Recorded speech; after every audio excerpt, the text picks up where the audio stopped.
here to tell a story about me and my great brother George, who is no longer with us, of course. So, this is a war story, a very different, psychologically different war story. Should I proceed? Yeah. Okay. We want to hear this one. I may have heard this one before, or is this a new one? Probably heard it. Okay. But I think he They met. has some points that he hasn't really talked about much. So. 1945, Uh-huh. near the end of the war, and Europe was teeming with millions of us. Tens of thousands of different outfits doing different things, moving, going, fighting.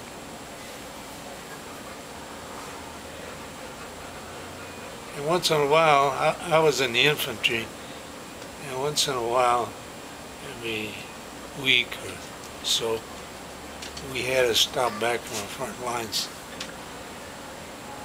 to replace our torn, dirty clothing.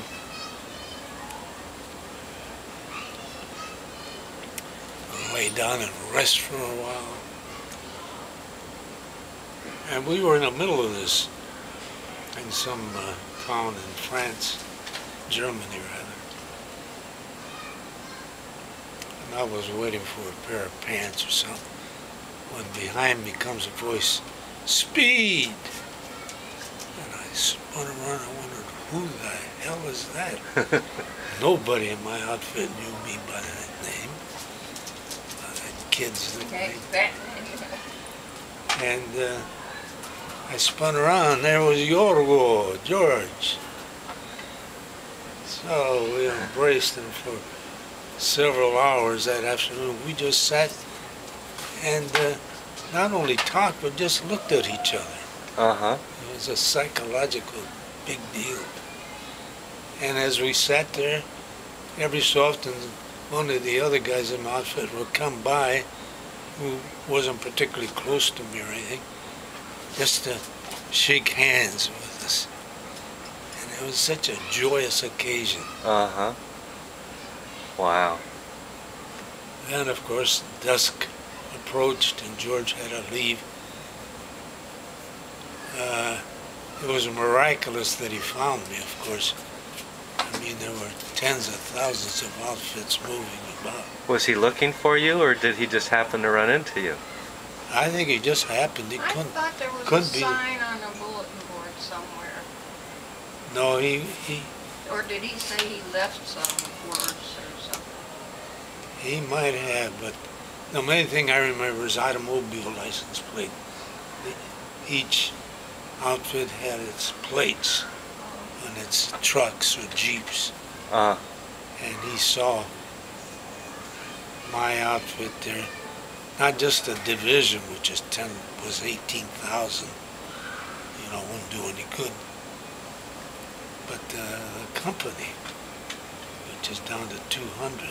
Uh-huh. So he told me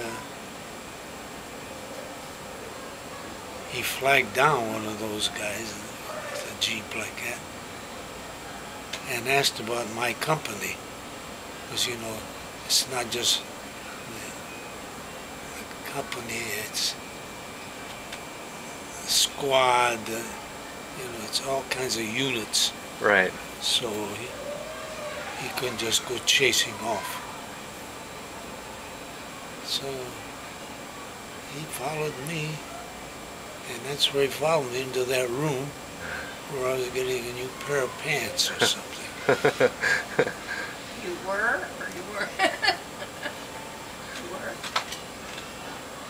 Well, that story was very special to him, too, because I remember when I was young, he used to tell me that story of how you guys met over there, overseas, and it was a fond memory for him, too. Well, it was very unusual. And everybody knew it, kind of. That's why they were blessed with joy kind of by just looking at us Mm-hmm. and coming and shaking hands with us, even though they weren't close to us. So then finally he had to go back to his outfit. And he hitched a ride and I got in and I said I'll ride back with him for a while, just to make it last a little longer. So I did. And then I got off and he went on to his outfit and I hitched a ride back to mine. But I got lost.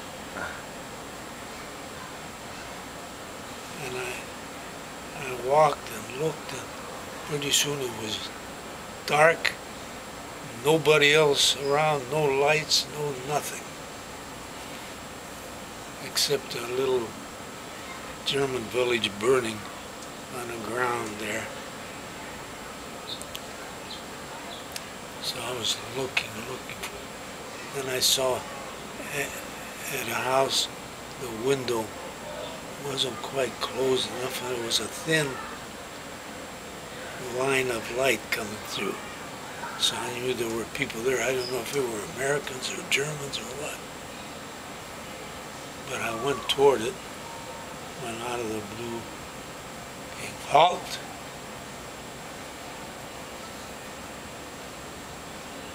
I was challenged by an American guard instead of a German guard.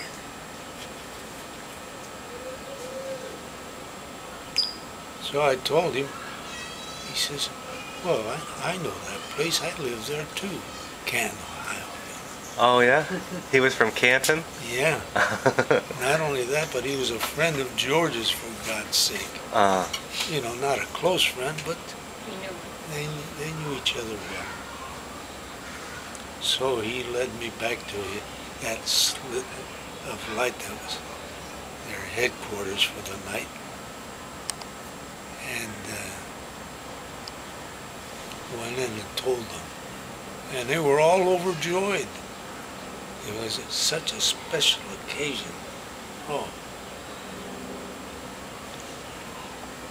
And I mean, it was great just looking at each other, not even talking about anything Mm-hmm. or doing anything. And that night I got to sleep on a bed, which is usually an officer's privilege. You know, but it was great to sleep on the floor anyway. Something beside the ground. So I got to sleep on the bed, and in the morning they drove me back to my outfit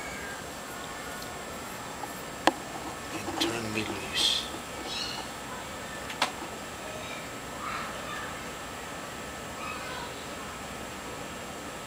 What year was that, say? 1945. There were a couple, 3 months left of the